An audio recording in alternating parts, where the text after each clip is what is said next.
guys, it is Carl Brown for guitarlessons365.com. Man, I got a great one today. We're going to learn how to do Shape of My Heart by Sting. Now, these guitar parts are written by Dominic Miller, and this is some really intricate things going on, and you're going to see me play it in a way that differently than you were watching him play it in most live videos you see him do. Fortunately enough, you can see the original music video filmed back when it was recorded and see in the actual positions that he played it in. You hear talking to Rick Beato about it as well too, of where he actually recorded it.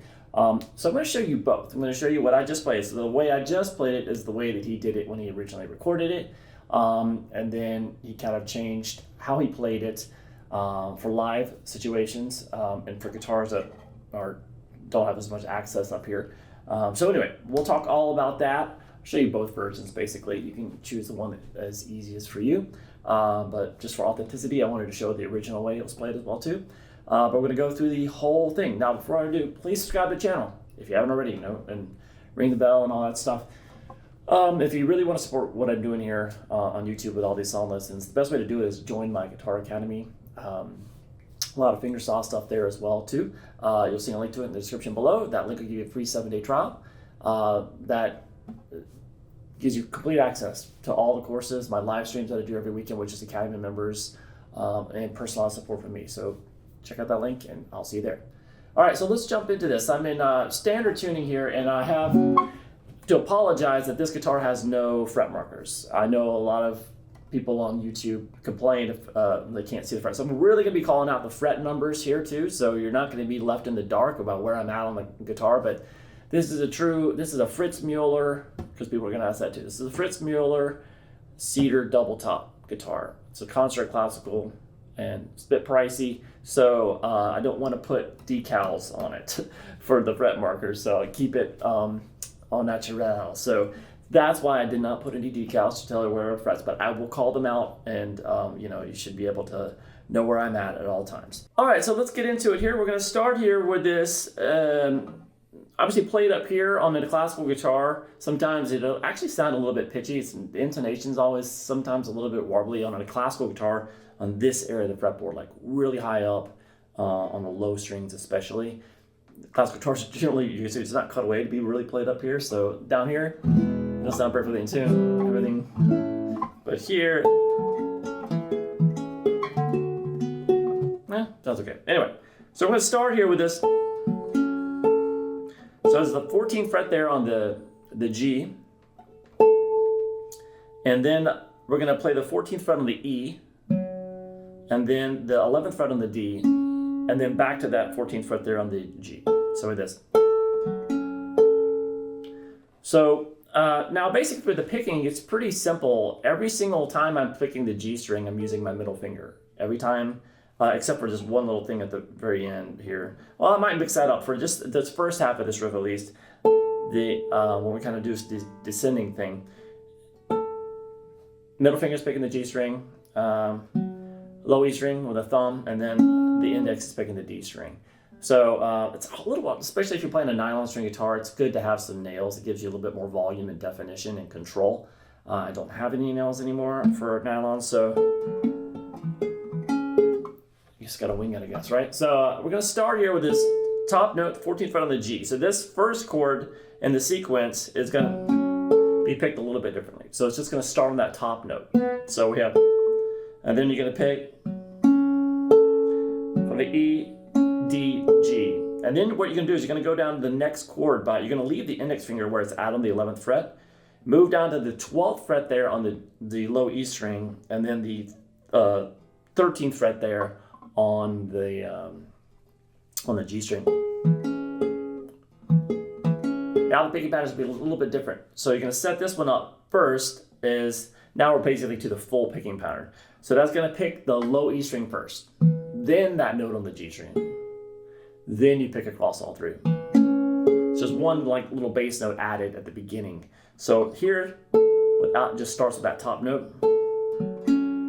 Then here, when you get down to this one, you kind of started on this note, then went up to that high note, and then completed the pattern. Then take this exact same shape and move it down 2 frets. So now you're at the 10th fret on the low E, 9th fret on the D, 11th fret there on the G, and then so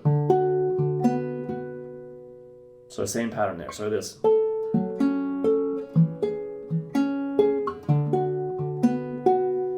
From here,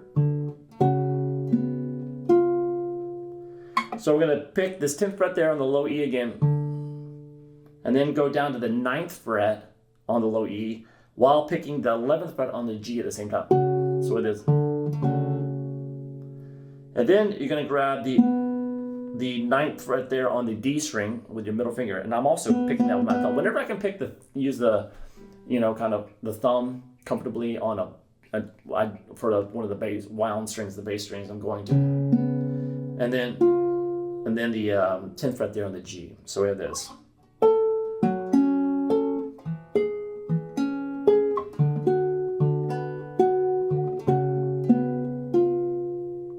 Now we're going to start over and do the same riff again, except there's going to be a one note difference in the very first chord. That first chord, when we played before, we had the 11th fret there on the D. We're going to move that up to 12 now, so a little bit less of a stretch, and we're going to have this. It still starts it's kind of like without that starting bass note. So it's the same pattern that we did on the first chord the first time through, but that note's at the 12th fret on the D. And then the next two chords are the same.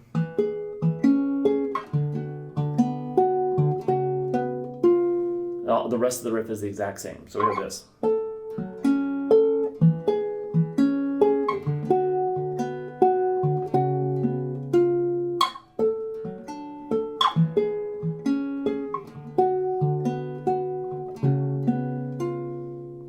Now from here, we're going to pick this 9th fret and then up to 10, and we're going to grab this chord. Now this chord right here is a lot easier to play in the original version, of where he fingered it a little bit higher up the neck, than the version I'm going to show you in a second. So we had to do that quick little bass line movement. So it's 9, 10 on the low E, just reach thumb. And then the chord that I'm going to grab after that is still going to hold that 10. You're going to hold the 9th fret there on the D, 11th on the G, and 10th on the B string. So it is. So that pattern, after doing the 9, 10, you're going to grab those three notes, and you're going to pick the D, then the G, back to the D, and then B, G, D. So it is.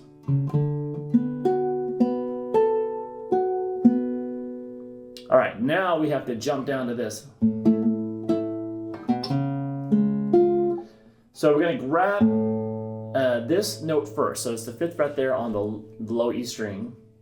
And you're going to play the 2nd fret there on the G. So it's a little bit of a stretch. And then the 5th fret there on the B string. So when you do that, you pick this note first, and then you pick the G string and B string together with your index and middle fingers. And then hammer on to the 4th fret there on the G. And then back to just 5 and 2. So 2 on the G, 5 on the B string. And then you're going to hear it. Now, a lot of times when I see him play it, he just jumps right to this, but recording, you can hear he catches this B note here on the A, and then moves it up to the 4th fret there on the A string. And then he's going to pick up across this. So when you get to this 4th fret, and then you're going to play the 6th fret on the D, and the 6th fret there on the B string. Then take this chord shape that you're holding here and just move it up 1 fret to the 5th fret. So it's 5th fret on the A, 7th on the D, and the B. Kind of just strum that. So you're going to be muting that string in the middle with the bottom of your index finger. So I'm just kind of strumming that chord, and then he's going to go to this. So this is a lot more, the ending that he plays on the recording is a lot more simplified than what he does live. He adds a really cool melody to that, like this. It's like, what is it? I can't remember. He added a really cool ending to it, but he plays a lot live now. So I'll show you that to you in a second when I do the new version of how he plays it. But anyway, we're going to stick with the album version for the most part, though. So all he does for the album version is he gets to this chord. So basically, it's just going to be the 4th fret on the... You can just bar the whole 2nd fret there if you want.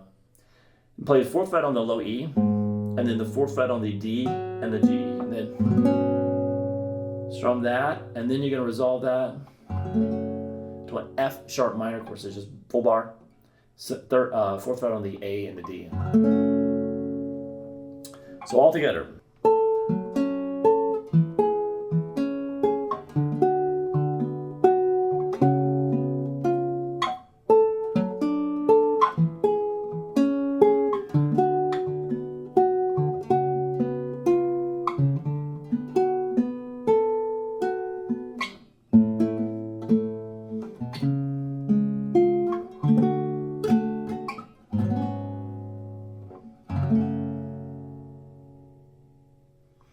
All right, now how does he play it live? That's the main riff. That's 80% of the song right there. There is a really cool bridge that kind of takes the same thing and moves it to a different key, but we'll get to that in a second.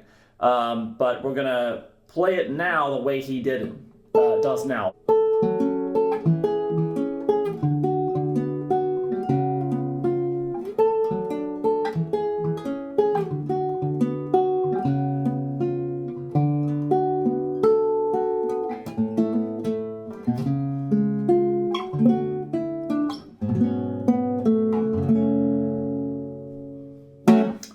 So that's just the same notes, just moved over, and it makes certain things much easier, certain things much more difficult. So we're going to start here now. If you want to play it this way, this is the way you're going to see him play it live. In the original video, you're going to see him play it up here. Live, you're going to see him play it here now. And he explains to Rick Beato all the reasons why he did that. So anyway, let's play it that way. So it's 10th fret on the B. Same picking patterns though, it's just going to be on different strings. So 10th fret there on the B string, 9th on the A, 6th on the G. So more of a stretch. And then here, 7th on the A, 6th still on the G, and 9 on the B. Same picking pattern, and then move that down 2 frets. Now he does this, which is a bear. He's got, blessed with very long fingers that are very nimble. So what he does here, and I'll show you a little easier way to do it. He does that 5th fret there on the A string until we get to the now 4th fret on the A with the 7th fret there on the B. And what he does is he reaches back and he grabs this 4th fret on the G string with his middle finger, and then moves his pinky back to the 6th on the B. That is hard to reach. Not comfortable. You can do this with a bar though and make it a little bit easier. So it's like this. When I did that 5, and when I get to the 4, just lay a bar down across from the 5th string all the way across, and then you still have this 7th fret there on the B. Then you can just pick that G string 4th fret, and then or you can use your pinky, just move it back to the 6th, or just play 6th with the ring finger. So we have this. Same notes, easier for me at least. And then, like we did before, when we start the riff over, there's going to be a 1-note difference in the first chord. The first chord was 6th fret there on the G. So now it's going to be 7th fret on the G. Everything else is going to be the same.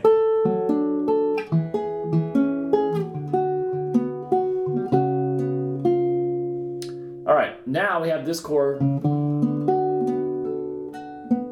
Really hard to play that compared to this. And that's the reason why, another reason why it's easier to play it up here, the original version. And he talks about he did do variations of this live because this chord was hard to play, like standing up and stuff, I think. So we have the. It's hard to play sitting down. Anyway, so you're gonna play that 4/5, quick little bass line there, and then you play the 4th fret there on the G, and then the 7th fret on the B. Back to the 4th fret on the G, and then you gotta get that 5th fret there on the high E string, and that's the 5th fret on the high E, then pick across to the B, and then the G. So that chord is much more difficult to play there than it is here. So you can decide which way you want to play it. Then the ending is the same. But now I'm going to add this little melody, this little figure that he's added. He plays a lot live now. It's really, really cool. So it's coming, when you get to this D chord here, I want you to bar it. So bar the 5th fret here. And you still have the 7th fret on the D and the 7th fret there on the B. So you're still picking the A, D, and the B string. Kind of arpeggiate them maybe. A little roll on it. Then play the 5th fret there on the B by just lifting up that pinky.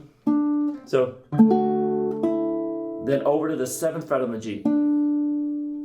And then he goes to that sus chord. You strum it, and then play 4-2 on the G. So we have this.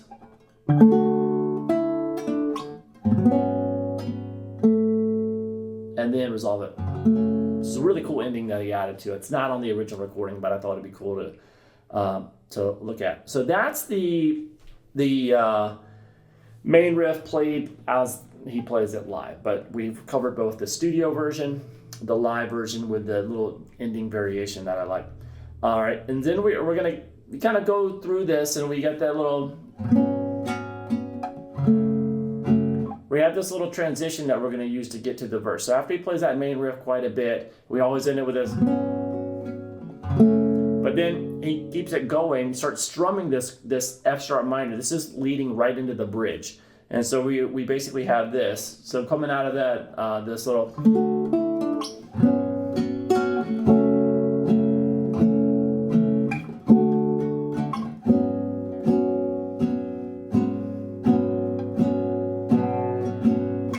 So it's basically when you got to that F sharp minor at the end of the riff, we're just going to start strumming it and kind of extend the part. We have this, it starts out as an F sharp minor, and then you're just going to pick up the pinky, which makes it now an F sharp minor 7 chord.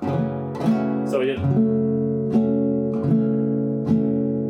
And then back to that D, and then to the sus chord. Kind of just strum that. And then we go to the bridge. So the bridge is kind of like, now it's played similar to the original version here. So those fingerings. So it's played that, but starting. So 9th fret on the G, 9 on the low E, and 6 on the D. So it's the same riff we played here, but basically moved back 5 frets.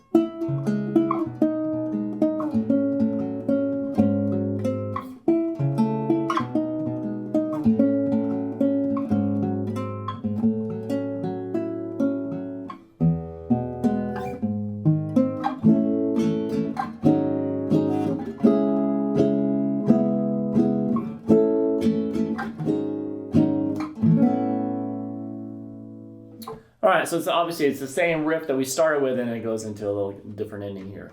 So the same thing, basically, but just down here at the 9th fret.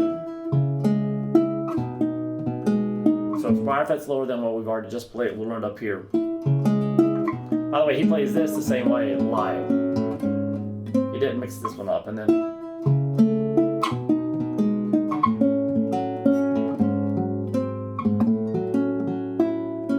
So right there, it's the same that we played before, just 5 frets higher. But now we're gonna do this. So we're gonna play the low E string, 2nd fret there on the A. And then I'm gonna pick the G string, the 1st fret on the G, and the open B string together. So just my index in the middle. And then we're gonna jump up here and go to the 4th fret on the low E, 6 on the A, and then 5th fret there on the G. Then he starts strumming some chords. We're going to start with this.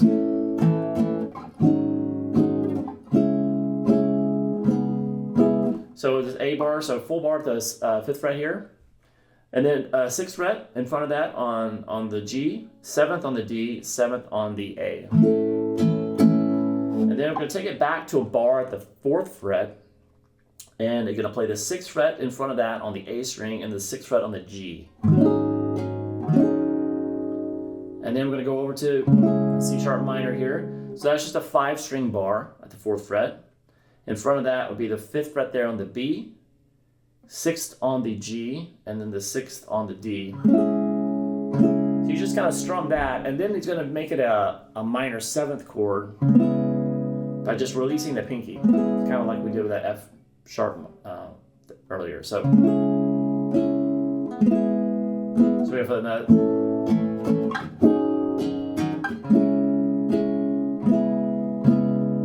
Then back to the first 2 chords again. And then we're going to go.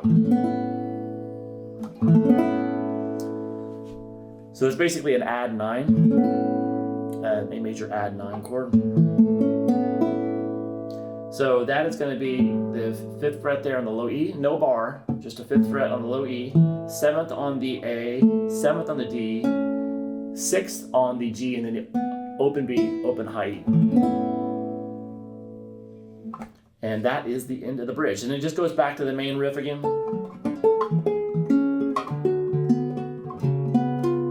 So it just kind of repeats until we start getting to the end of the song. So that ending that we did before to get to the bridge where we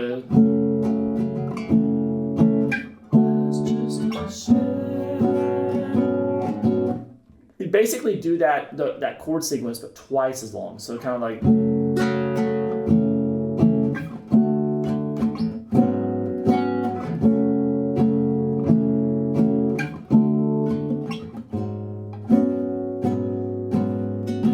so it's kind of just twice as long as that. And then we have the ending. So the ending is the main riff, but there's just a little different ending to it. It looks like this.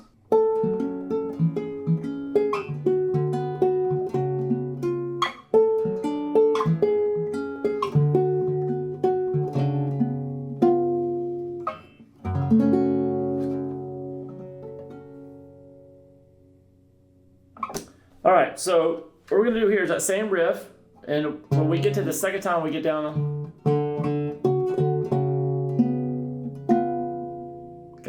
kind of pause there. So it's just, I'm gonna pick the, instead of doing this, I'm gonna pick that 9th fret on the D, and then the 10th fret on the G and the D together. So it is, and then just resolve it to that F sharp minor. And then you hear some harmonics that come in. Now those harmonics can be performed, and I'm assuming it's kind of difficult without nails. Is you're basically picking across, brushing across the strings.